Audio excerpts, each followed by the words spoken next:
New this year is the McLaren Trophy Europe, and it is here at Hockenheim for the first of two 50-minute races, the cars having made their way round to the grid. A 50-minute race with mandatory pit stops, and the regulations carefully controlled in this series to make sure that the AM, if you like, gets lots of track time and plays a significant contribution. There are, of course, pro drivers on the grid, but the amount of time they can race for is somewhat limited, and therefore it does put the onus on the AM. It gives them better value for money, of course, because they're paying bills, but also they can make more of an impact over the course of the race. David Anderson and Warren Hughes trackside, but down on the grid is Gemma Scott.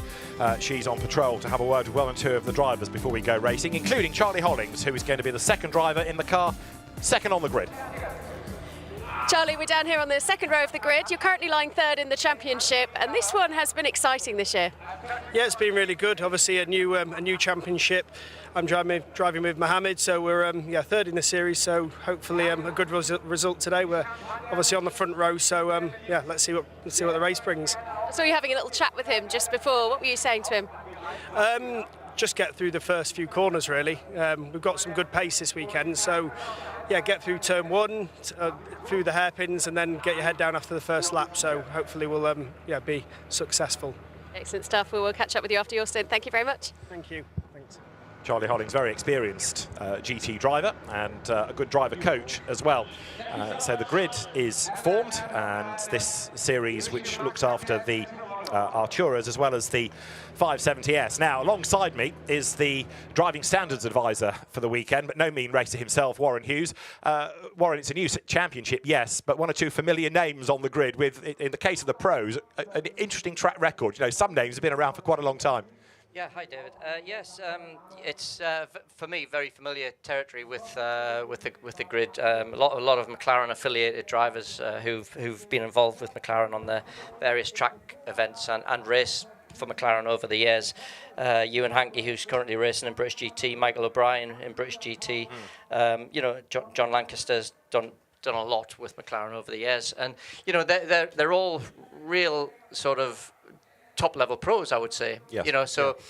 And perfectly for the series, it's great coaches for the AMs to learn from. Absolutely. Let's go back down to the grid, and Gemma has found Jemima, or Jem Hepsworth, who is another of the second stint drivers ready to go racing. Before we do get the green flag lap underway, let's go back to the grid. Jem, it's great to see the girls out here racing, of course, and you've taken a class pole today. Yep, only female on the McLaren Trophy grid, so it's great to be doing it for all the women out there and all the girls up and coming into motorsport. P1 for this, race one today, Rafa did an amazing job. It was all him, so I can't take any credit for that, but he did a really good job in qualifying.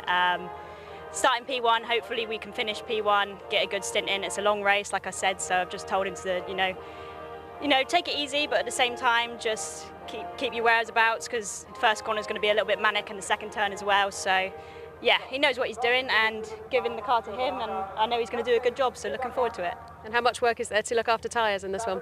A lot of work, especially with this hot weather as well. I mean, we saw earlier today, we were out quite early on in the morning. The track was super fast. Everyone was going a lot quicker. So that's obviously good, but a lot of rubber has been put down. So if you can look after the tyres for me, that'd be great. And hopefully I can pull a bit more of a lead as well. Absolutely. We'll have a great race. Thanks, Jem. Thank you. Take care. Two Gems. Right, so the grid formed, and it's going to be a standing start. Now, Warren, I was making the point a moment or two ago that the emphasis really is on the AM to do the hard yards. They're paying the bills, but also they can make more of a difference. They want their value for money. So although all cars bar one do have a second driver, the amount of input that the pro can make is limited to a degree. It is actually on track. I mean, obviously the AM drivers are less experienced, so they're absolutely craving for every bit of track time they can get. And the series sort of is very much geared towards that. So there's a minimum there's a pit stop window that like 50-minute race, but it's very much geared towards the emphasis on the AM driver, sure. Giving them the track time. We'll come to that pit window in a second or two, just to explain a little bit more. Another experienced driver, British GT champion Bradley Ellis, he's down on the grid, and let's hear his thoughts before we go racing. Brad, I know we haven't got long, but just a quick word from you. Obviously, it's all about the AMs in this part of the race here, so we're starting off. Yeah, I mean, David did a mega job in qualifying, so we actually had a problem. So only his very first flying lap counted when everything wasn't up to temperature. So I actually think with his performance we saw this morning, it could be a good race, and I'm hoping that he'll bring it in first for me and give me a nice, easy race. And all problems are sorted, I take it? Yeah, McLaren and the team been straight on that and got it all sorted, so we shouldn't see those problems again. Excellent. Well, have a great race. Thanks a lot, Brad. Thank you. Yeah, just going back to those pit stops, there's a different pit window because of the emphasis being placed on the AM. So today it's between 30 and 40 minutes. And then if you're in the top 3 in the previous round, then there are bonus, if it's the right word, bonus, pit stop penalty seconds applied. So you've got to be stationary for 70 seconds, 22 seconds driving down the pit lane. And then in the case of, for example, number 7, the pole position car of Gonzalo de Andres and Tommy Pintos, that gets a further 7 seconds in the pit lane. Mark Hopton and Ewan Hankey get a further 5. And 27, which is the Thomas Surgent Michael O'Brien car, that gets 3 seconds based on its previous results. And in the other class, car number 11, the One Motorsport Bradley Ellis David Foster entry, 7. 15, which is the only soloist, Danny Henry, he gets 5 seconds extra. And 24 of Rafa Martinez, the man behind Rafa Racing Club, and Jem Hepsworth, of whom we just heard, they get 3 seconds. So again, a bit like British GT, but it's a good way, isn't it, of balancing these things out so you don't get a runaway winner every time. Sure, it's the modern concept of GT racing as well. You know, it's to try and keep the championship alive for as long as possible. You know, you quite often get dominant drivers, you know, dominant teams, but this, you know, even the dominant teams should still come out of it at the top at the end of it all, but it keeps it much more competitive for a much longer time. So it's a very sort of popular, maybe not for the purists, but it's absolutely, you know, it's modern day sports car racing. Yeah, and it does give good racing. Now, a word about the cars, because McLaren have put a huge amount of emphasis into this programme. It's a kind of evolution of the pure McLaren that was very much an AM-focused, closed-door way of getting people on track. And this race, 60 years to the date that McLaren was formed, but you know, we see them in GT3, we see them in GT4, this championship as well. And they're good cars. They're fabulous cars. I mean, you know, it's the new kid on the block, relatively speaking, in sports car terms. But you know, the styling, the concept of the car is hugely suited to racing. Obviously, from the road car concept. And the Artura is obviously an all-new car this year, in particular the Artura. So it's the base model is obviously designed for GT4, but these are much less restricted versions of that model. So they actually sit probably closer to a GT3 car in terms of performance. So yeah, but a lot of interest in and obviously it's the first year of the series. As you say, the pure McLaren track event concept was the initial starting point. That then evolved into the GT4 series within those events, and now it's grown to become a standalone sort of into the big world, into the real world on an SRO weekend. So individual teams running the cars now as well, as opposed to all being run in-house by McLaren previously. So it's really, you know, everything's moved into a much more professional environment. It seems odd in a sense, doesn't it, when you're talking about AMs and newcomers to racing, that these cars are a GT4 Plus, but it's a great way of learning in a very short space of time. This is the grid. Gonzalo de Andres will start on pole. Mohamed Al Khalifa is going to line up on this one-by-one staggered grid for a standing start. Second, Mark Hopton, who has had 2 wins this year, is third on the grid, ahead of Thomas Surgent. Fifth is Albert Jochems, and David Waddington is going to go from 6th. Lining up 7th is Ron Trenker, and then Rafa Martinez starts 8th.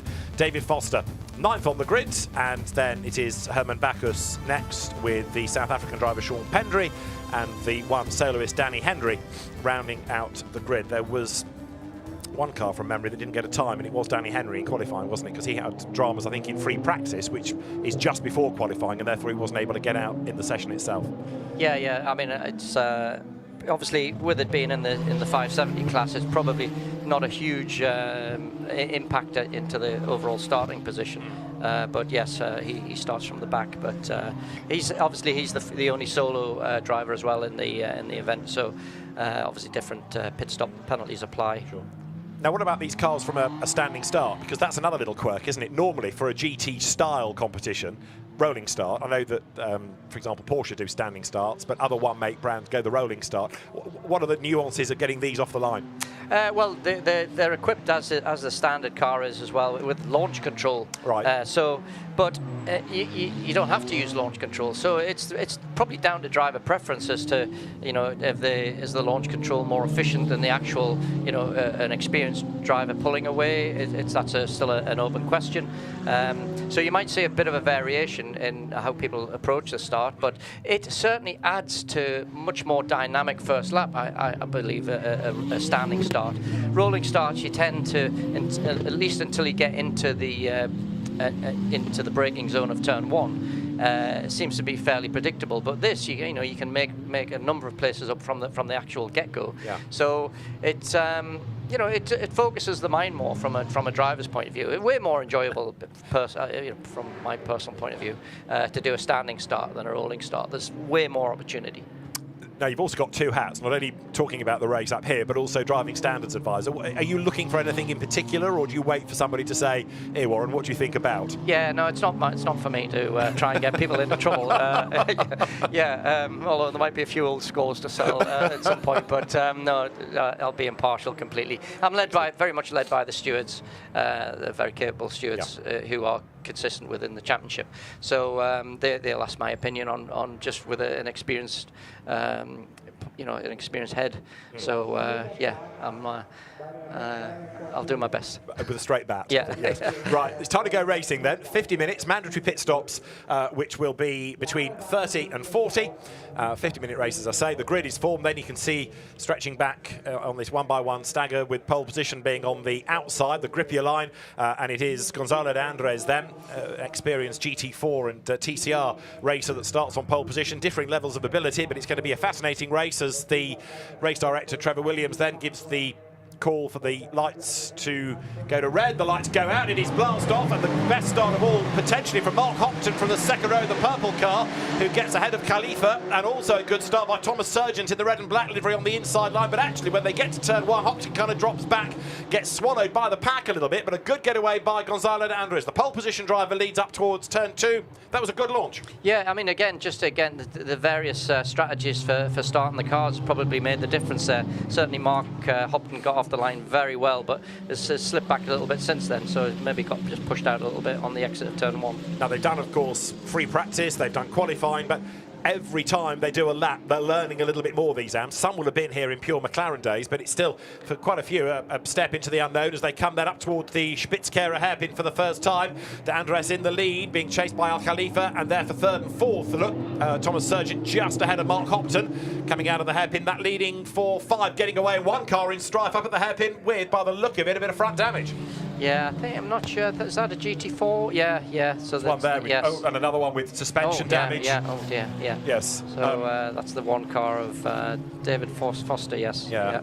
So that's the One Motorsport entry, David Foster and Bradley Ellis. Bradley saying on the grid that they were in trouble in qualifying. Well, this not got much better in the race. So 2, possibly 3 cars eliminated within the opening lap. Safety car is deployed. Talk us through it, Warren. Yeah, just yeah, okay. Bang. It's always going to be the trouble area on turn 1. On cold tyres with ABS, a driver's not quite sure what the grip level is for the first big stop of the lap, really, and it's obviously just being caught out. He's braked too late. Once you're in the ABS, to some degree, you lose a little bit of efficiency, perhaps a little bit, and he's committed. There's just no going back. It's nothing intentional. It's just a mistake, and unfortunately, at the cost of other competitors. So the safety car deployed, not necessarily that you've got a car in a dangerous place, but you've got debris all over the road. That needs attending to. So there, in the Gulf livery, it's very hard not to have an attractive Gulf liveried car. Gonzalo de Andres leads the way, ahead of Mohamed Al Khalifa. Thomas Surgent is third, Mark Hopton is fourth. In 5th place, it is Albert Jochems. 6th, David Waddington. And drivers trudge away. So we've lost David Foster, and the other one we've lost is the only soloist, Danny Henry. He's also been eliminated in that, by the look of it. Yeah, no, it's a shame for the class. Obviously, there's only 2 runners left in that class for the remainder of the race. But yeah, I mean, the important bit is they learn, they learn from what happened. Their co-drivers, coaches will run through that exact scenario on the video feedback, on the video system on the car. So that is very much It's an easy thing to happen, particularly on this layout of circuit where you're absolutely at terminal velocity into probably the slowest corner on the track. And it's just so easy, especially on lap 1, to overcommit. As I say, I don't think there was any malice there. It's just past the point of no return. Sure. Down the pit lane has come Danny Henry. So his was the car that we saw crabbing. I think that was probably the one that got hit up the back. So out of all of that, the only one that we've lost is the One Motorsport car of David Foster. There's another one, in fact 2 more have picked up damage, one with damage at the back, and I'm not sure if that's actually, is that bodywork or is that trackside furniture or somebody else's bodywork? Anyway, it could be, yeah. But he's got smoke coming from the left front wheel as well. Yeah. So bodywork found against the tyre. That's Rafa Martinez. Yeah. So David Foster, the one retirement in the One Motorsport car. Yes, he's picked up bits of number 15. He's got Danny Henry's bodywork wrapped around the front. Well, it's one way of bringing it back to the pits for him, I suppose. He's kindly picked it up from. Yeah. Danny Henry then into the pit lane. One Motorsport not having a great time here, also having a pretty difficult season in the British Touring Car Championship that you may well see on television. I hear it's very good. Right through turn 8 comes the race leader, then onto the stadium. Safety car in this time, so it's up to De Andres now to control the restart. And the way that he got it from a standing start so well, this should be no problem. Yeah, I mean, I'm just looking now. He's left a good gap, so he can control the pace. Just coming through the penultimate corner now. So the safety car's actually in the pit lane, so he's clear to go whenever he chooses at this point. So he's got a comfortable gap there to start the lap. Green flag is waved. We're back racing then as over the line goes Gonzalo de Andres ahead of Mohamed Al Khalifa. Thomas Surgent is in 3rd. Mark Hopton runs 4th. Albert Jochems there in 5th. And those 5 just edging away already from the rest as they turn their way now up towards turn 2. De Andres then with perhaps greater levels of experience than others around him, using that to good effect, building the gap early on and having the confidence to push on tyres that have lost a bit of temperature. Yeah, I mean, it's not such a big problem on in track temperatures like this. I mean, it's very warm here today at Hockenheim, so it's probably he's able to sort of get a good feel from tyre grip level, even just on the few corners that we've done before the safety car. So he's obviously confident enough to push. That first 4, 5 in particular are definitely stretching their legs. Somebody needs maybe 77 cars could do with maybe a bit more traction control applied there. If he wants to keep the tyres in good nick anyway. But yeah, it's quite exciting to watch actually. The cars are very spectacular. Certainly, you know, they're overpowered for grip levels, that's for sure. So that brings another skill set from the driver. So it's something that the AM guys are going to get good experience from. You talk about 77 needing a bit more traction control. Well, Mark Hopton did the absolute best in the first sector and he goes 3rd, look, diving down towards the stadium. So confidence coming back up. It was a good start. Then he dropped back a bit on the first lap. But Mark Hopton, who won the 2 races at Paul Ricard at the start of the season, with Ewan Hankey, who I would imagine is an excellent driver coach because he's another hugely experienced driver. Up into 3rd place then, Mark Hopton. And the way that he's going, he should be able to get up with Mohamed Al Khalifa before too long. Yeah, I mean, that slide that I mentioned about the traction control is obviously him just absolutely pushing the limit because he made big inroads very quickly. So that's, yeah, he's certainly on it. He's one to watch. He's setting the sectors alight at the moment, so we'll see how he goes. Now this car has been given the meatball flag, the black and orange mechanical warning flag, which means there is a problem with your car you may not be aware about. I suspect that Rafa Martinez is watching dials going up and up and up now. Limited amounts of air are going through the front, but with somebody else's bodywork attached to the front, which is the kind of trick you probably couldn't do if you want to. Martinez is having to head to the pit lane and lose the bodywork, but also get some airflow back. Yeah, he won't. I'm sure he won't. He certainly wouldn't be able to see that. So he's probably just, you know, he might be getting temperature alarms, as you say, or certainly pit the radio contact to tell him to come in. But yeah, it's, I mean, still back to the front of the field now. It's, I mean, we've got De Andres chasing sector times quite hard now. He's just gone purple in sector 1, so he's really trying to stretch his legs. Another look at the impact here. So bang into the back. I'm still trying to work out how Martinez scooped up that bodywork. Yeah, I think it was just in the aftermath of it. But it's kind of sort of gone between 2 bits of his own and lodged itself in, wedged itself in there. So he's in the pits and I rather fear out of the race, don't you? Yeah, that's certainly look fairly terminal. I mean, the problem is with these races, they're too short to recover anything. You know, once you have to make a pit stop, really, other than getting the driver back out, because it's still really very important to get more experience. Any track time is valuable. So, you know, if the car's in one piece to continue, they will get them back out. Number 60, which is the RN Vision STS Racing Team 570S Trophy Pro-Am entry of Herman Josef Bacchus, the team manager being summoned to race control. So there's another story bubbling away there. Yes, I do mean Gonzalo de Andres. He leads by a second and a half from Mohamed Al Khalifa, but then in third is Mark Hopton. His last lap was a 46.4, which actually wasn't as good as Al Khalifa. And part of that is because he's having to go defensive because he's got Surgent right back with him. Yeah, no, it's the age-old story, really. He's Surgent's just done a very, very good sectors. So he's on the hunt again. So it's eyes forward and eyes to the rear. Tom Surgent then on a charge, picking up his pace. Maybe that's resurgent, but he's closing back up onto the back of Hopton, coming up towards the Spitzkehrer. Has a look, but not really able to do anything there. Possibly, though, trying to unsettle Hopton for coming out of the corner. Yeah, I mean, it's. I think that the element of surprise is probably the best tactic there. Don't keep showing your nose. You know, and making it obvious where you're gonna have a go. I would. It's clear he has pace. Surgent, so it's ideally he's just trying to sort of get close enough or force a mistake rather than having to take too big a lunge. So this is the fight for third and fourth places. Mark Hopton then, with experience of the GT Cup, second in the championship as well within the Artura Trophy. Got the 570S, remember, and the Artura on track in this, and they're the third and fourth duo together. And in replay here, this is the cars diving down towards turn 7. Mark Hopton really skimming the curb, kicking up the dirt. Yeah, he's maximising track limits there. You're not wrong, shows commitment, doesn't it? Yeah. That's Mohamed Al Khalifa running in second place. And in fairness to Al Khalifa, he's staying with D'Andres, isn't he? A second and a half was the gap last time around. It's down to 8/10, in fact, so he's almost halved it. This is a really good push. Yeah, it's a fantastic. If I know anything about Sheikh Mo, it's one thing. He's super relaxed at the wheel, so there'll be no, you know, there won't be any red mist there. He'll be just methodically picking his corners and just focusing on corner by corner. Charlie Hollands, who shares the car with Mohamed, is a great driver coach. And yeah, I mean, he's the most relaxed. If you ever see some in-car stuff of Sheikh Mo, as we call him, he's the most relaxed guy you'll ever see.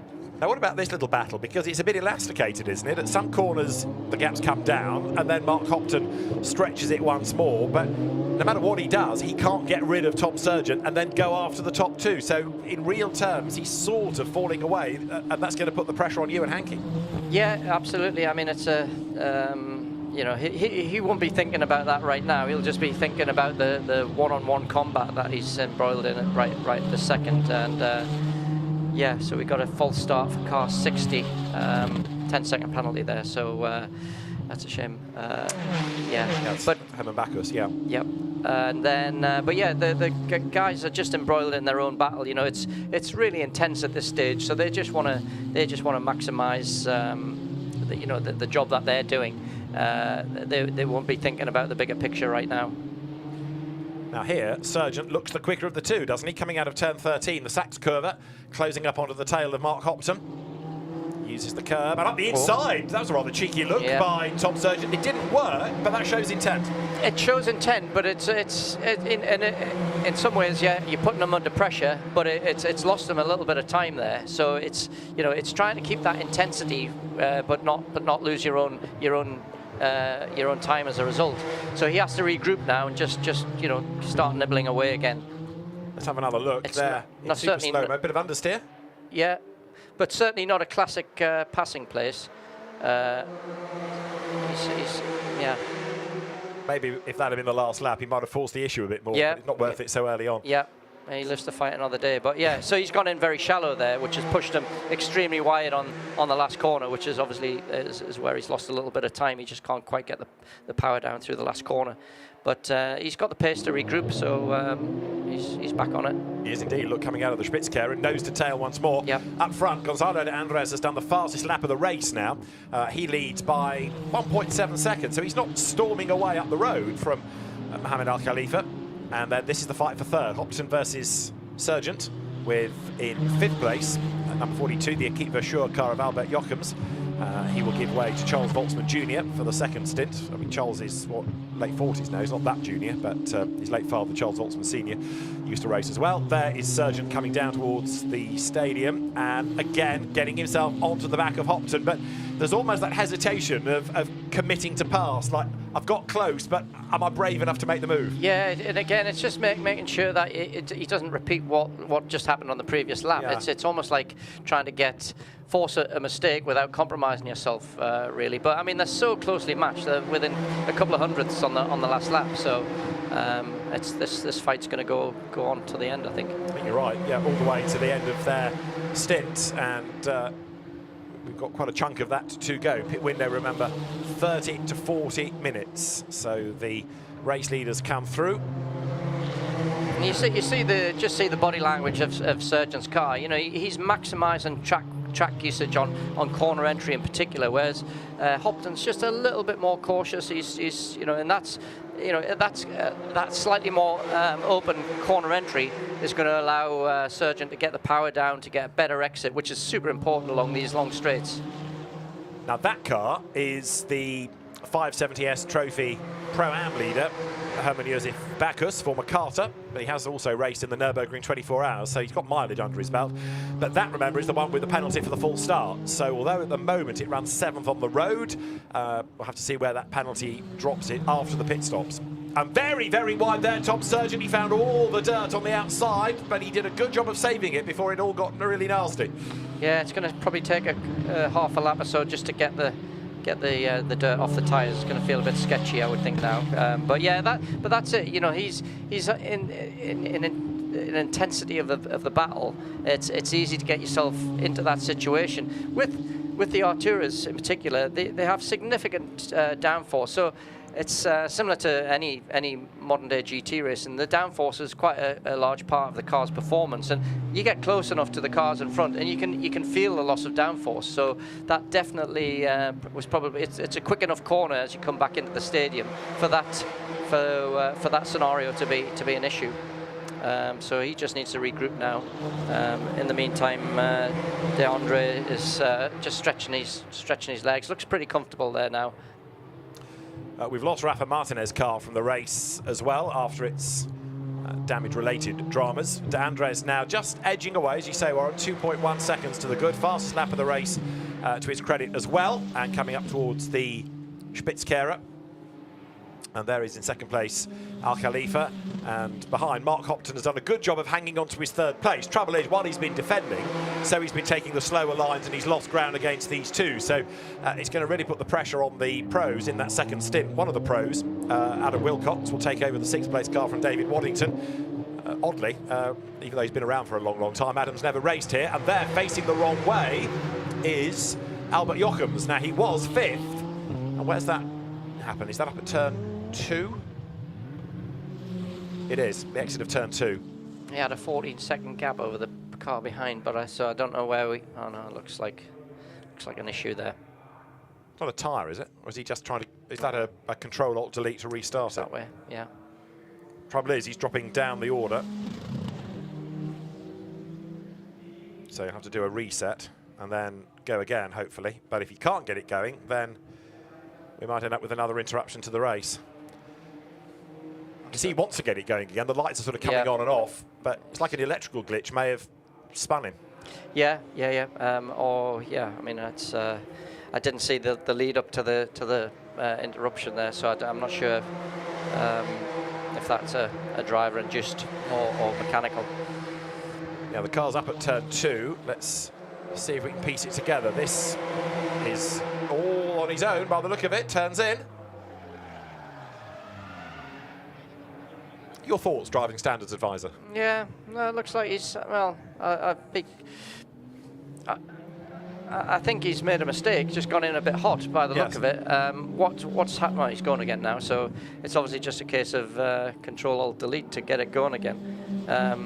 Yeah, cars generally especially when you can't dip the clutch, they don't like going backwards. You know, just from a engine management point of view. So maybe it could just be, you know, sat there for a couple of seconds, is allowed a bit of fuel vaporization or something like that. Just made it harder to get started again. But here we have Hopton and Surgent regrouping again, and they both look like they're enjoying the power of the Artura. It's close, this. It is, and now Surgent goes to the inside line, coming into turn 7. Mark Hopton, very, very brave, gets on the dirt, goes wide, but he hangs on to the place.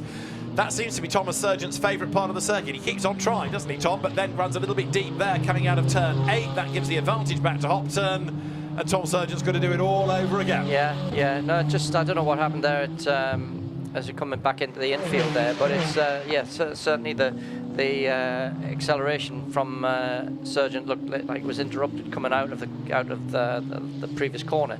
So yeah, he's got to regroup. He's got to just chip away at it again. He should take confidence from the fact that he can keep catching him. So that's the important. Yes. He knows he's got the pace. So it's just to stay cool and not overstretch. So Mark Hopton, third, number 77, he will give way to Ewan Hankey, who's got a very good CV. Tom Surgent there will give way to Michael O'Brien, second-generation racer, British GT winner for McLaren in GT3 machinery and winner in historic. So both the co-drivers are top dollar. Yeah, absolutely. I mean, I wouldn't like to call it between Ewan and Mike O'Brien, really. I mean, both you know, right at the top of their game, both super competitive in British GT and lots of other things that they do. So yeah, I mean, this battle, you know, I'm not sure what the pit stop scenario is with those two. Maybe you can more aware of that, but that battle could rage right through to the end. Yeah, Hopton's going to cop an extra 5 seconds and an extra 3 for the Surgent so O'Brien. It's not a lot. Not a lot. Oh, yeah, there'll be a bit more now. It will be now, because that's a mistake. Wheel on the dirt and around goes Tom Surgent, just partly because of the traffic, just got caught out in the hairpin. Yeah. I don't know if he's still a little bit unsighted there or just that's a shame. A great performance so far. You know, great speed, good fiery approach to it all. But yeah, just got a little bit unsighted, I would say, there, and just dropped a wheel off the curb. Well, that's going to fire him up even more, isn't it? What that cost him? Probably 10 seconds, maybe a little bit more. It's amazing how dirty the circuit seems to be offline. Yeah. But you know, it doesn't take much. So talk us through it. Yeah, so he's obviously just probably braking later than Hopkins, but and to avoid running the back of him, he's trying to open up the corner a little bit more, but just looks like he's braked a little bit later and had to try and avoid hitting the back of Hopton. Yeah, he did have a wheel, maybe 2 on the dirt, didn't he, which would have affected how the car slowed. So Gonzalo de Andres leads from Sheikh Mo, or Mohammed Al Khalifa if you prefer. Now that's a proper gap, 4.4 seconds. And Mark Hopton thinks, hooray, finally, I'm concentrating on what's going on ahead, not having to look in my mirrors all the time. Yeah, that'll be interesting now, just to see what sort of true pace he's got without the pressure of you know, having to be in his mirrors all the time. Right, there's Tom Surgent. The other car you just saw was the lapped Albert Jochems after his spin. So there's Surgent, who goes through, and that lap, a 2:06, so it's cost him about 20 seconds, in fact, that spin. And although he's hung on to 4th place ahead of this car of David Waddington, and that's got damage, a legacy of the first lap fracas as well, Tom Surgent at least is secure in that 4th place. Yeah, I mean, that's not very secure at all, does it?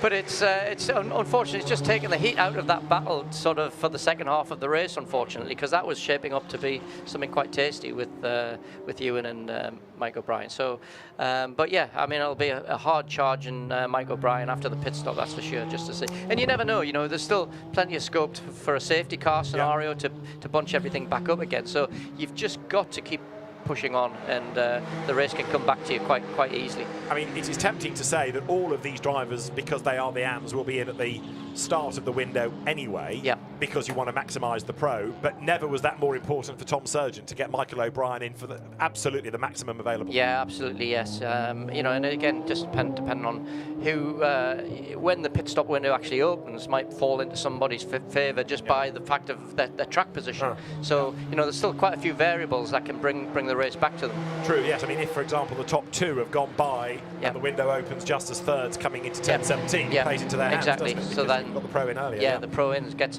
almost an extra lap, making hay. You've done both. You've done single driver races. You've done multi-driver races, you know, when you're standing there watching your car, but you're powerless, you can't do anything about it, is it a massive sense of frustration, or do you enjoy it? No, it's not. It depends what your scenario is, but if you know, if you're like missing opportunities just, you know, by mistakes or by, as I say, timing of pit stop windows, you know, it pulls the rug from under your feet when, you know, especially in a situation like that where Surgent has been shown good pace and right amongst it, that race win is still on. So if that plan goes out the window for whatever reason, yeah, it's hugely frustrating. But you know, where are we now in terms of? So we're only 4 minutes from the. Is that right? 4 minutes from the start of the pit stop window. About six and a bit. Oh, sorry. Yeah. And so yeah, it's so that's, you know, the drivers will probably be sort of just starting to get kitted up, ready to go in for the next stint. The second drivers. Yeah. I mean, anything that happens sort of so far obviously will have been relayed to the pro before he gets in. Sure. The other element of Pro-Am racing, of course, is that you as the pro, or one as the pro, your results are rather dependent on the AM. You know, people like Charlie Hollings has gone through an awful lot of AMs and he's had a good living out of it, but if they're not delivering, then his results don't look that hot either. Yeah, that's true. I'm not singling out Charlie Hollings, I'm just using him as an example of somebody that's been around a long time in Pro-Am races. Yeah. You know? You make it sound like he destroys the AMs and then gets the next one. No, like that. But, I know, you know, he's somebody that's been around, he's helped people. Exactly. He's a great coach. So he's you know, he'll always be in demand for that sort of role. But yeah, it's but I mean, again, you know, the at this stage it's looking like the touch wood, we're probably not going to get a safety car before the so yeah, I mean, it won't really affect the driver's mindset unless you're sort of within that top two. I think that, you know, the gaps there are probably close enough amongst the top two that the pros that get in probably both fancy their chances, both Pintos and Charlie, when they get in after the pit stop. So yeah, it's certainly still game on, as anything can happen. But now, and you can see it, D'Andres is pushing and building that gap. Further back in the pack, number 80 here, Ron Trenker, who's raced McLarens in GT Cup, coming under attack from number 74, which is Sean Pendry. Like many, another graduate of the pure McLaren scene. He's got Stuart White with him, who's a name familiar if you followed international GT racing over the last few years, whether it was for the Emil Frey team or the CMR Bentley squad before that. Stuart White, another South African driver, very, very quick.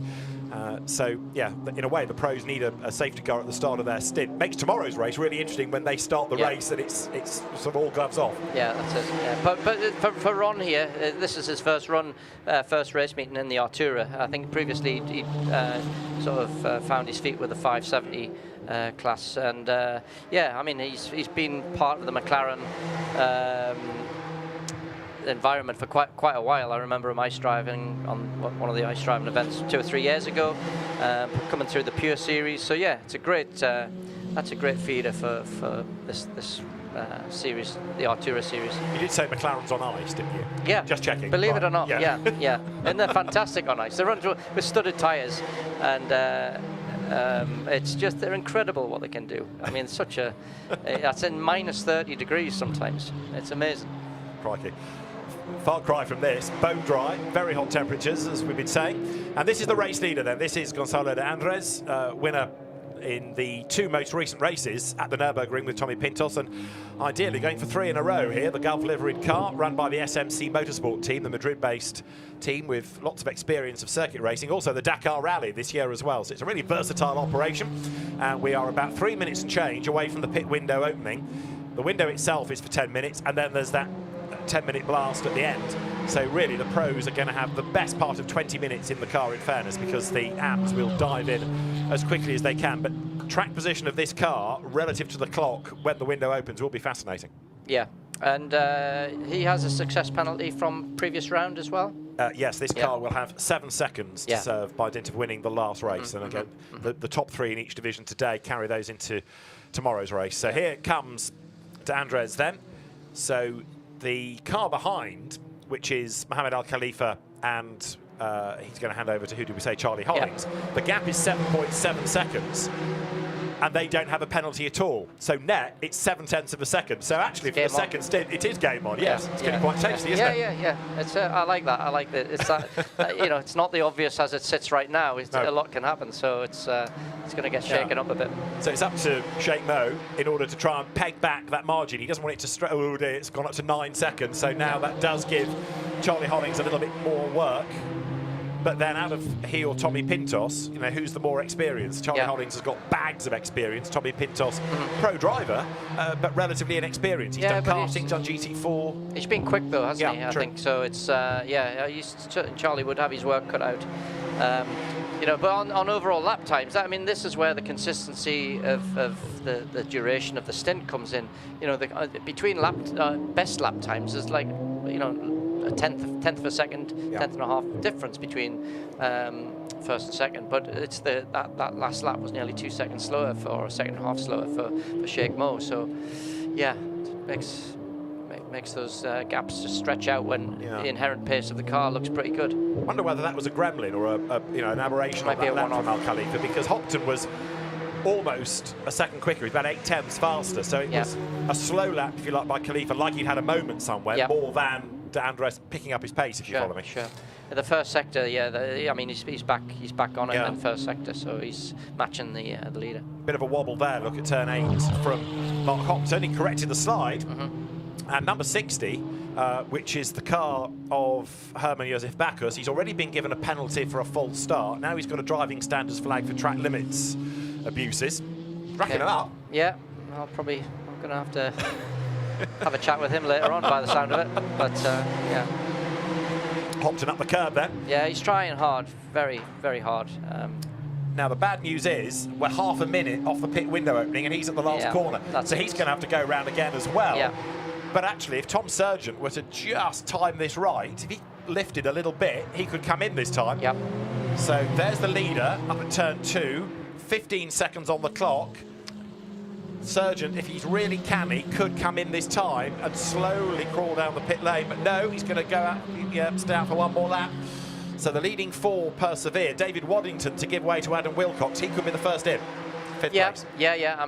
The gap is probably I'll certainly bring Adam a little bit more into play for the second stint, be able to close that gap a little bit. But it's a shame for the just to keep that sort of third, fourth battle alive. It would have been good if we could have got the timing slightly better on that one. Having said all that, Tom Surgent was 1.2 seconds faster than Mark Hopton on that last lap. We thought Hopton was going well. Yeah. Tom Surgent, inspired. Yeah, no, when you look at the consistency of the lap times, they're starting to get amongst some of the 570 cars now as well. So it's that can have a variation on lap times. David Waddington is in from 5th place to give way to Adam Wilcox. Herman Bacchus is in from 6th to give way to Alejandro Geppert, the Spanish driver. So this is the leader, Gonzalo de Andres, who's done a really good job. Fastest lap of the race, staying out there. Let's see whether he bails this time, the first available lap on which he could come in. 19 minutes of the race remain. And he's in this time, isn't he? So he comes to the inside line of turn 16, turn 17, into the pits, and also coming in should be Al Khalifa and Mark Hopton as well, I would suspect. Yes, plus the back markers. So Martinez, plus Pendry. Sean Pendry comes in. Ron Trenker probably will be in as well. So De Andres stops. There's not much you can really do in the pit stop. Check tyre pressures, and that's about your lot. Yeah. The key thing is that the drivers coming in don't lose focus and come over the pit stop line a little bit too quick and incur a penalty that way. So hopefully they've all been drilled properly by their coaches. And the other element now of pressure is on the team, because if you release the car before the 70 seconds are up, then you could incur a penalty. And of course, if you go to the pit outline before the 70 plus 22 seconds have elapsed, then a penalty comes that way. So the emphasis now is on the car controller to release the car at the right time, and for the incoming driver to make sure he's at the right speed so that the time clicks over as he gets to pit out. Yeah, they normally have a system on the timing system on the car. There'll be 2 factors. The race engineer there, I can see Xavi Ramon overseeing that car. He's a very experienced McLaren sports car engineer. works for United Autosports in WEC as well, in Le Mans Series. So yeah, they're in very experienced, capable hands. But the engineer will have his own system of making sure, like manual system almost, as well as a timer within the car to alert the driver. So Tommy Pintos, the race leader, is away, and bearing in mind we were thinking the gap was 7.7 seconds thereabouts. In the space of 2 laps, it was up to 13. Yeah. So a lot of time lost by Mohammed Al Khalifa at the end of his stint. Yeah, I didn't see quite the reason for that, but for sure it looked like that last sector on Sheikh Mo's in lap was quite slow. So yeah, let's see how that shakes out. So there's Pintos, and there is Charlie Hollings. So that's the battle. You can see, because of the success penalty for Pintos and Andres, it's come right down, relatively speaking, from 13 seconds. But now Charlie Hollings has really got to get on with this. He's got to be flat chat, hasn't he, on these first couple of laps to try to peg back Pintos' advantage. Yeah, absolutely. Yeah, I mean, it's still a big ask. But yeah, he'll give it everything he's got. But yeah, absolutely. You know, still with in the knowledge that there can be, you know, other factors that come into play. So. Well, Charlie Hollings has done the race's best speed in the first sector on his outlap, so he's not hanging about, that's for sure. No. Down through turn 7, then he can see Tommy Pintos ahead. So really, the second sector, when they break the beam, will give us an indication, because the first sector included the pit stop. We know that was longer for number 7 because of winning twice at the Nurburgring. So there is Pintos, then flashes past the camera down towards the stadium. This is lap 18, just under 16 minutes remain. And Pintos on his outlap does the absolute best of the race in the second sector. Take that, Charlie Hollings. Yeah, it's a difficult one. He's got a big task on his hands here, Charlie. I think the guys in the Gulf livery car have got quite a handle on this. Yes. So Charlie Hollings, no pressure here, Charlie, but you're the one that can go after the leader. Comes then now out of turn 17 and up the curb, accelerates over the line. So the starting point for the gap as they start lap 19 is 5.4 seconds. But yeah, Tommy Pintos very, very quickly into the car and into a rhythm, no hanging about. Yeah. You see Ewan's sector 1 as well. I mean, Pintos has obviously got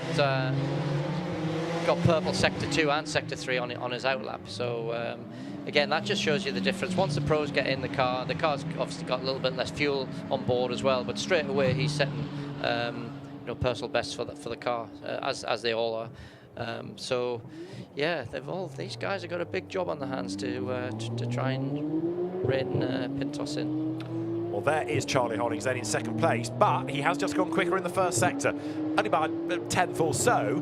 Not a massive margin, but it's a step in the right direction. Then we need to keep an eye on others, because the absolute best first sector is done by the car in last place, John Lancaster, whose CV lacks for nothing really. Yep. Very, very quick driver, John Lancaster. He's now done the absolute best in sector 1. He is chasing after Charles Waltzman Jr.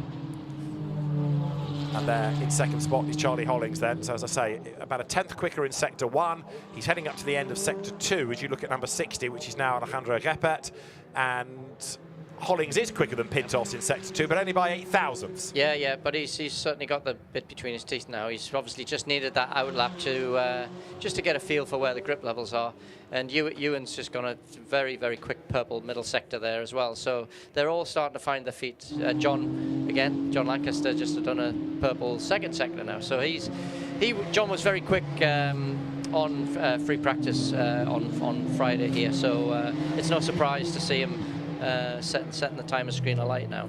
And that's Michael O'Brien, GT3 race winner for the RJN Team Rocket McLaren team, with James Baldwin, eSports star as well as Real World race winner. So it is Tommy Pintos who leads and has just done the fastest lap, but it may not remain given the way that John Lancaster is going. In second place is Charlie Hollings, the gap 5.7 seconds. Ewan Hankey is third. There up the curb is the flying John Lancaster, who's just done the perfect lap, 3 purples to do a 1:43.885.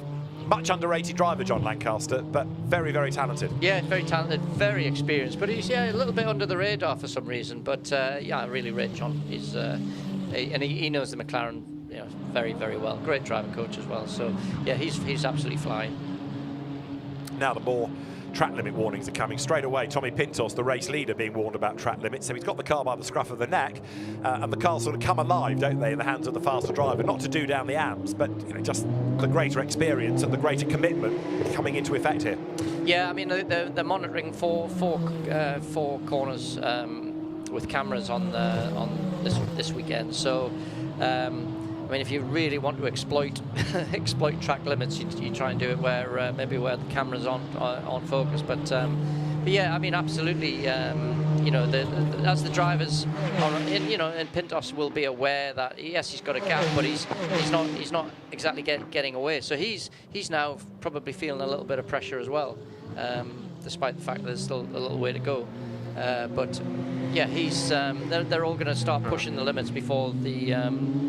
They're still early in the stint, and they're still figuring out grip levels. So that's Charles Waltzman, one-time Formula 3 teammate of Lewis Hamilton, and John Lancaster behind him. And John might be on for another fastest lap. I say might because now he's caught Waltzman. This might just affect the last sector, but he's done 2 more purples, sector 1, sector 2, and John Lancaster comes across the timing line, and that lap is, let's see, it is the fastest of the race, but 2 purples and 1 green, just fractionally lost out in the last sector. But John Lancaster on the back of Charles Waltzman, and that lap is a 1:43.6 to go and do the fastest lap of the race. Lead gap 5.8 seconds. Charlie Hollings still doing his best to get onto terms with Tommy Pintos. Yeah, but John's just getting back to John Lancaster. That fastest lap is nearly 8/10 quicker than anybody else has managed, and the second quickest is the guy he's chasing, is Charles Waltzman. So, even though down the field it's not the headline figures, but there's still a lot of action and a lot of quality drivers. As we look down the field there. So Tommy Pintos, the leader. John Lancaster, the fastest man on the circuit. Ewan Hankey, in the meantime, lapping fractionally quicker than... he had been lapping quicker, and Charlie Hollings upping his pace. Michael O'Brien is the one that's now lapping faster than anybody ahead of him. So 4th is Michael O'Brien, whose father was a very rapid single-seater touring car racer for a time in the late 1980s. Mike O'Brien, the pioneer of a Holden Commodore in what was then the British Touring Car Championships latter Group A era, and young Michael, very accomplished driver in his own right, trying to close on Ewan Hankey, but he's got 10.5 seconds or so to make up. John Lancaster still pushing on to try to get past Charles Waltzman here. Yeah, I mean, on terms of fastest laps, I mean, Mike O'Brien now is very close to John Lancaster, but he's got clear air in front of him, so he can push on and keep exploring what's possible.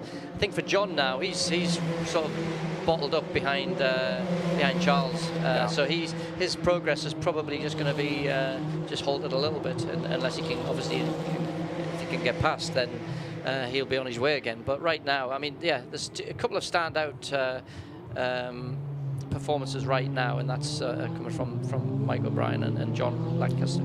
Could I wave the flag for Tommy Pintos as well? Because I know he's in the leading car and he's been given the lead in a sense, but he hasn't done that much racing at the top level. He's only relatively recently out of karts, and he's done GT4, which is a comparable car. Yep.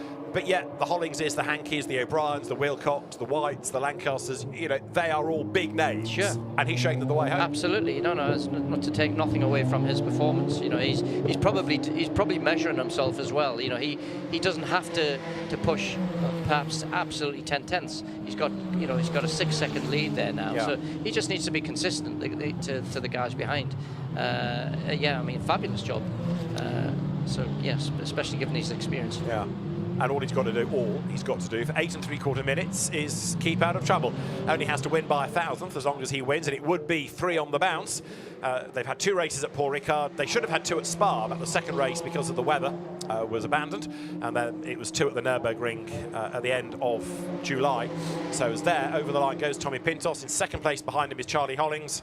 And it's almost the length of the pit straight between the two. The SMC Motorsport entry, the Madrid team, leads the way, and that gap's going up markedly. 6.5 seconds now. Charlie Hollings having to settle really for second place. Yeah, he's maybe feeling a little bit on tyre wear or something like that from a grip point of view. Certainly, he's not. Although he did a good second sector on that previous lap. But sectors 1 and 3 are they're not his personal best at the moment. So he's about half a second, 4/10 away from his optimum lap time so far. But yeah, I mean, everybody's settled down. I think the peak of the tyres probably just ebbed away a little bit as the race has progressed, although that often is offset with as the fuel load lightens. Depends on how abrasive the track is, but I would imagine in these sort of conditions it's probably taken its toll on tyres quite a bit in these hot track temperatures. So some management is now required as you look at Ewan Hankey in third place. So that car's last lap a little bit quicker than was Charlie Hollings, but he's got to make up 13 seconds. So one rather fears that Ewan Hankey is going to have to bring the Greystone GT entry home for a solid third. Michael O'Brien in fourth, not being able to peg that back. Adam Wilcox fifth. Adam hustling on. Driver coach not only in this but also in Carrera Cup GB with Josh Stanton, who dominated the AM competition last year. Adam was a very interested spectator at Cowden Beat Stock Car Track the other week, and his eyes well and truly open, but those sort of tactics he's been able to leave in Scotland and not have to bring them to McLaren's Europe Trophy Series. As you look at Hankey then coming out of turn 13, rather in no man's land here, not catching, not being caught, is he, but just bringing it home solidly. Yeah, that's it. I'm just catching up on some notes as well. The David Foster car that went out on lap 1 actually had 2 separate incidents on lap 1. Oh. He got Danny Henry got rear-ended by David Foster, and then he was hit by Rafa, who completely missed his braking point apparently. Right. So so he's definitely been in the wars, Danny Henry. So. We'll see what sort of damage he's got. Hopefully it doesn't affect, because it's a new day tomorrow. Obviously we've got another qualifying session tomorrow for the race tomorrow. So hopefully he's okay to get going again tomorrow. Are you anticipating having to look at that first lap? Yeah. Yes. Yeah, no doubt, no doubt. I mean, it's fairly, it's one thing. It's up to the stewards how they apply any sort of penalty, if they apply a penalty. But it's just a case of it's for sure it's not done with malice. It's not done with any intent. But at the end of the day, somebody's mistake has affected another competitor. So it's whatever penalties applied is down to the stewards. And there, big challenge on the inside to put a lap on Alejandro Gappa. That is Tommy Pintos. Yeah, one of the stewards, Ian Watson, spends some of his life as well as the clerk of the course for the British Touring Car Championship. This is a breeze, I think, compared to the BTCC in terms of the judicial side of it. Yeah, he looks very relaxed today. Yeah. He didn't last week. So Tommy Pintos over the line, and he's stretching that margin all the time. 7 seconds it was last time through. We're into the last 5 minutes, but a really impressive drive. And okay, apart from that first lap and the dramas up at the hairpin, which, as you made the point, is always a key factor, we haven't had too much drama since then. People haven't been making mistakes. We've not seen that many cars spinning. We've not seen people bouncing over the curb. Now, actually, the majority of the warnings for track limits have come since the pros got into the cars and have exploited it a bit. Yeah, exactly. I think they're just, they get in with the mindset that they may not be in a position to challenge for the win. But at the end of the day, as a pro driver, you've still got your reputation as to how, you're still being judged every time you get in a car. True. As a driver. You're being judged. So there's no let up, despite the fact that, for example, John Lancaster's running in 7th place. He's still doing the fastest laps because he's always got a point to prove, as he should. He's a racer. So, yeah, absolutely. So but yeah, I mean, Thomas Pintos is super consistent as well. He's apart from traffic, he's did his best lap just on the lap before. So he's a little bit, as I touched on before. Maybe the tyre life is just enough to sort of hang on whilst the fuel load lightens. Any tracks where you have big stops and big acceleration zones, like turn 5 here, the hairpin, like in the Sachs curve here as well. Weight is a big factor in car performance in those scenarios. So as the fuel comes off, for sure, the cars, potentially can get quicker as long as the tyres are hanging on. Just focusing again on this pro driver element. I mean, an AM can go to a team and they can presumably choose who they want as the second driver. But equally, do some people buy a car or do a deal with a team and go to McLaren and say, give me a co-driver, who do you recommend? McLaren can drop factory drivers or their regular drivers into a car as they see fit? Yeah. I mean, it's if a driver has somebody already in mind, that's one element of it. But often these guys are quite inexperienced, so maybe they don't have the network of contacts. So yeah, I mean, McLaren can provide all of that. They have a big pool of very, very good level professional race drivers who've been involved with them for a number of years. So they can recommend people for sure. So, as far as battles to be resolved are concerned, it looks like Tommy Pintos is set for a win. We've got 2 minutes and change on the clock. In second spot, it is Charlie Hollings. And then third, Ewan Hankey. Michael O'Brien still runs fourth. And there, number 77, Ewan Hankey, comes up to the hairpin. He's a lap up on John Lancaster. But as we made the point, John's a racer, so he'd quite like to get ahead of Ewan, just to say, I'm that much faster than you. John has done the fastest lap of the race. Remember, he took over that car from Ron Trenker, and he's not been able to haul it too far up the order. He did jump ahead of Charles Voltzmann and also ahead of Stuart White, but what he can illustrate is his speed.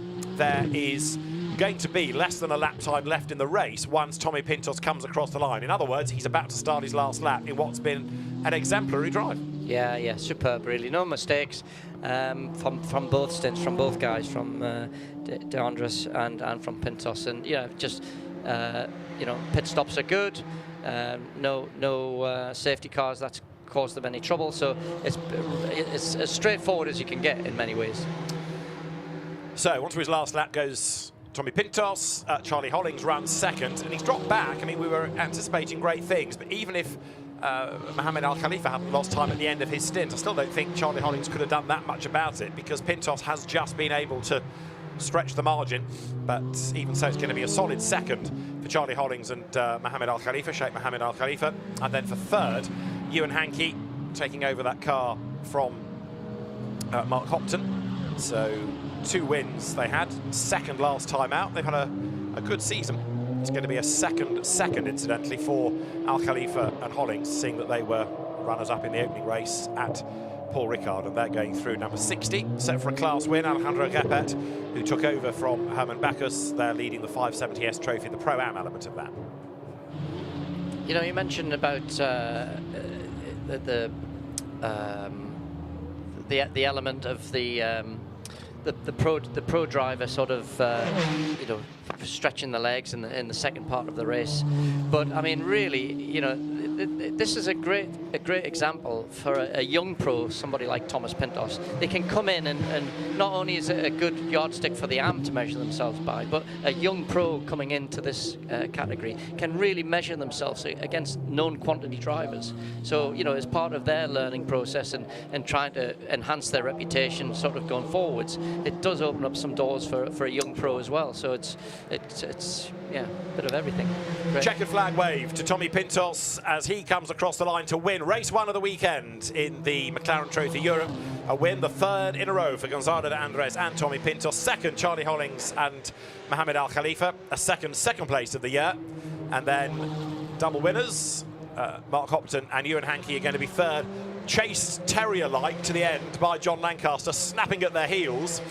And John ends up in 7th place with Ron Trenker, but with the consolation of the fastest lap of the race, having never given up. 4th, Michael O'Brien and Tom Surgent. And here, number 74, Stuart White, who takes over that Greystone car from Sean Pendry. The 2 South Africans will finish in 9th place overall.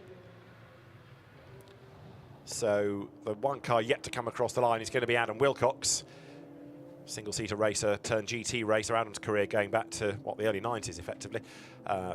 Tommy Pintos, though, relative newcomer to motorsport, certainly in GT terms, and a great drive. Not a wheel wrong, did he put, I don't think. We didn't see him doing anything like bouncing over a curb or anything. Just very impressive. Yeah, very impressive. He's even doing the experienced job of picking up rubber on the slowdown lap there to just to lift the car's ride height and add a bit of weight and everything. So he's a fantastic all-round performance by the look of it, from every aspect of the team. But yeah, I mean, John Lancaster would have enjoyed that little battle with Ewan. Ewan Hankey is very respected driver, very fast driver. So there's always something to fight for. Even though you're maybe a lap down or down the order a little bit, there's always something to prove. Results then confirm a win for Tommy Pintos and Gonzalo de Andres from Mohamed Al Khalifa, when Charlie Hollings hit the co-driver. Mark Hopson and Ewan Hankey third, Tom Surgent, Michael O'Brien fourth, ahead of David Waddington and Adam Wilcox. They were the ones on the lead lap. John Lancaster coming home sixth with Ron Trenker, so he did haul the car up ahead of Herman Bacchus and Alejandro Grepe at the end. Eighth, Albert Jochems and Charles Voltzmann, ahead of Sean Pendry and Stuart White. And then we lost Rafa Martinez, so Jem Hepworth never got to drive. We lost Danny Henry and also sadly the David Foster Bradley Ellis car, a legacy of all the dramas on that first lap. So it's a championship, one has to remember, in its first season. So yes, we'd like some more cars, but word is spreading and more people taking a close look at it, seeing the benefits. It goes to some great venues as well, and of course there's a lot of track time with practice, qualifying, long races as well, and the way the regulations, as we touched on at the start, are framed to give the AM lots of track time. Sure, yeah, and the McLaren are busy putting the calendar together for next year with some really nice venues again, you know. So yeah, but it's, I mean, 4 practice sessions, 2 qualifying sessions, 2 races. You're not going to get that sort of track time in many other series, you know. So it really does tick the box for exactly, you know. There's no, you know, sim time and all of that sort of thing is relevant in developing anybody as a driver, but you cannot replace track time. There's just no shortcuts in that respect. So it's a great platform for that. And the venues are a selling point as well. You know, if you're going to have all of that time behind the wheel, would you like to do it at a Grand Prix circuit, or would you like to go to Pembrey or Snetterton? Well, it kind of balances itself with all due respect to the circuits. It's underrated, Pembrey, but yeah. You've probably done more miles right there in a Formula 3 car than anybody else. I've spent a long time. But yeah, no, but you know, you come to a track like this. I mean, last time I was, no, not last time, but probably I can remember back racing on the old circuit into the Forest back in '93 in F3, Formula 3, which is completely different sort of dynamic, but still a fabulous track here, and only very recently a Grand Prix track still. So yeah. Well, there's a very happy, as you can see, Tommy Pintos being congratulated by the enthusiastic SMC team. He'll head to the podium in due course, and then tomorrow they'll have another short practice session, and that takes them into qualifying, which will sort out the grid for the second race. Charlie Hollings looking a bit frustrated there. A little bit hot and bothered, but yeah, I think it's just a hot day. Apart from it, I don't think there's anything beyond that, really. You know. Well, we'll hear from our race winners, Tommy Pintos, Gonzalo de Andres, with Gemma Scott. Gonzalo's, Tommy, congratulations. That was absolutely brilliant. From pole to the win, it's textbook. Tommy, you brought it home. You're looking a bit hot, so Gonzalo's will come to you first. You set that up at the start. This is a perfect race. Pole position, Tommy, very good job, and I'm very happy from the team and other sponsors, family, and very happy. Absolutely. You too, Tommy. We saw as you got out looking absolutely delighted. It wasn't easy, but you had a fairly good gap. Yeah, it was very good. The Gonzalo job was perfect with 0 errors. Very good. Thank you for Gonzalo for bringing the car P1 to the pit stop. Then the team, we did an amazing driver change, going in front of Charlie and trying to maintain the gap and having a good pace, and that was the thing that just we have done in this amazing race. Congratulations. Go to celebrate, boys. Well done. Thank you very much. So 2 very happy drivers celebrate a 3rd victory in a row. They're going to take some stopping tomorrow, even with the success penalty on the evidence of that, because it didn't matter what was thrown at them, change of driver or battles with other cars or safety car, standing start, restart, you name it. I mean, they just handled everything. Yes. I mean, you know, they'll obviously get another success penalty tomorrow, but it's on that performance there. You know, they're going to be very tough to beat. There's just no weakness in that, you know, that element. Both drivers on the ARM side and the pro side are super strong. So yeah, there's just no chink in their armour at the moment.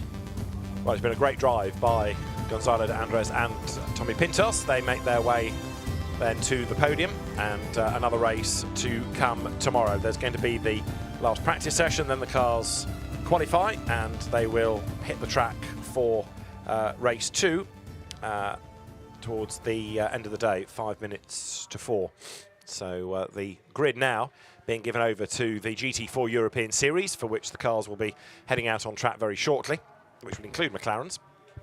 And as we wait for the podium, let's have a quick look at the highlights of that race, which began with the excellent getaway by Gonzalo de Andres and a good launch by Mark Hopton, but then as they made the run towards turn 1, he kind of got a bit overhauled by the quick starting Tom Surgent. Al Khalifa wasn't that rapid out of the block. Surgent had to switch sides, but then on the inside, Al Khalifa braked very late. I think that's possibly what put Hopton off his stride a bit. He dropped him to 4th place, so he had to regroup, he had to fight back. But then by the time they got up towards the Spitzkehre at turn 6, it all got very leery indeed, with contact being made, 1 or 2 being a bit heroic on the brakes, and a big whack doing for Danny Henry and David Foster's cars. The survivors battled on. Track was cleared after the safety car period, and Mark Hopton made his move on the inside line, diving down towards the stadium to go 3rd. That put him ahead of the car of Tom Surgent, who fought back as lower down the order, Albert Jochems had this spin, and it cost him a lot of time as he tried to restart and get going in the race once more. Then dramas for Tom Surgent. 2 wheels on the dirt at turn 6. The back overtook the front and he looped it. That cost him about 20 seconds before the pit window opened. In came de Andres to give way to Pintos. In came the Equipe d'Assure car of Albert Jochems to hand over to Charles Voltzmann. And number 7 of Tommy Pintos then continued to stretch the advantage. Even though it had been held in the pits for the extra regulation 7 seconds, there was no stopping it as the car came through for a win. So the podium awaits, the drivers are there, and the trophies in hand. So the Artura Pro-Ams are going to be called forward first. So it's going to be Mark Hopton and Ewan Hankey for 3rd place. Ewan gets himself dressed, leaps onto the podium. For 2nd spot, Mohammed Al Khalifa and Charlie Hollings. And then our race winners for the 3rd time this year. The top step awaits for Gonzalo de Andres and Tommy Pintos. All smiles, Gulf back drivers. It takes you back to the early days of BPR GT when Gulf McLarens proliferated on SRO grids. But congratulations to the Spanish duo winning for the 3rd time this year, Gonzalo de Andres and Tommy Pintos.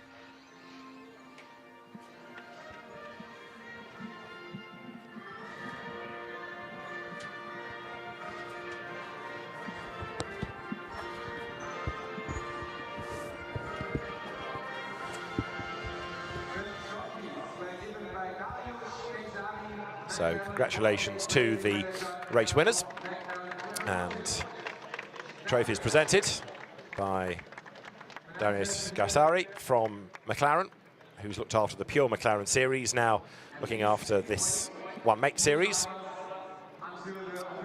And to Mohammed Al Khalifa, then to Charlie Hollings, the trophies go, and yet more for the collection of Gonzalo de Andres and Tommy Pintos as they will take race winners' trophies for the 3rd time this year. The gold trophies to the top 2, and a great job done indeed.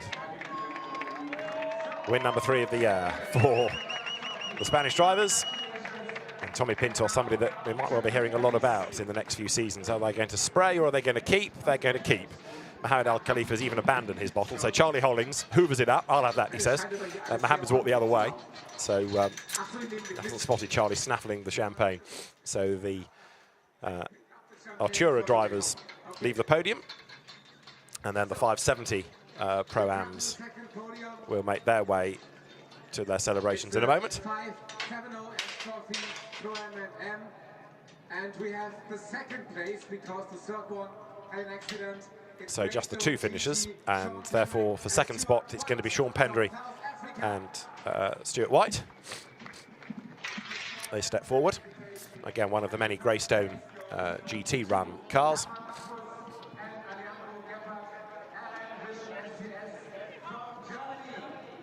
And then the RN Vision SDS Racing Team victorious of Herman Josef Bacchus and Alejandro Geppert. They make their way onto the top step of the podium. The German team victorious in the 570 class.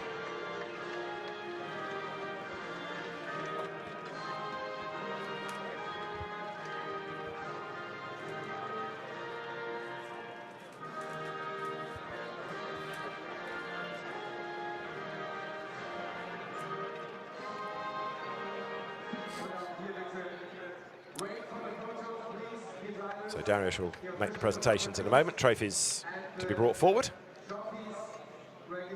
And well done to Herman Josef Bacchus for the win with Alejandro Gepet. There are the silver trophies to the South Africans. Handshakes all round.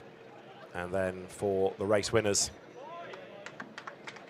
the trophies await. So applause for the South African combination of Sean Pendry and Stuart White. And the race winners' trophies for Alejandro Gepet and Herman Josef Bacchus. Despite the penalty, despite a warning about track limits, the champagne awaits for them.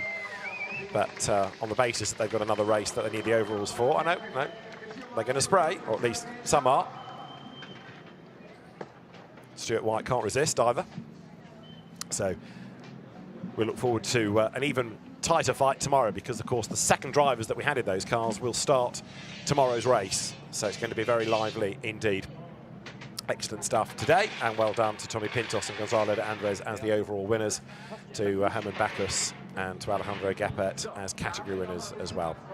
Join us again for race 2 tomorrow afternoon. For now, from Warren Hughes and David Addison, it's goodbye.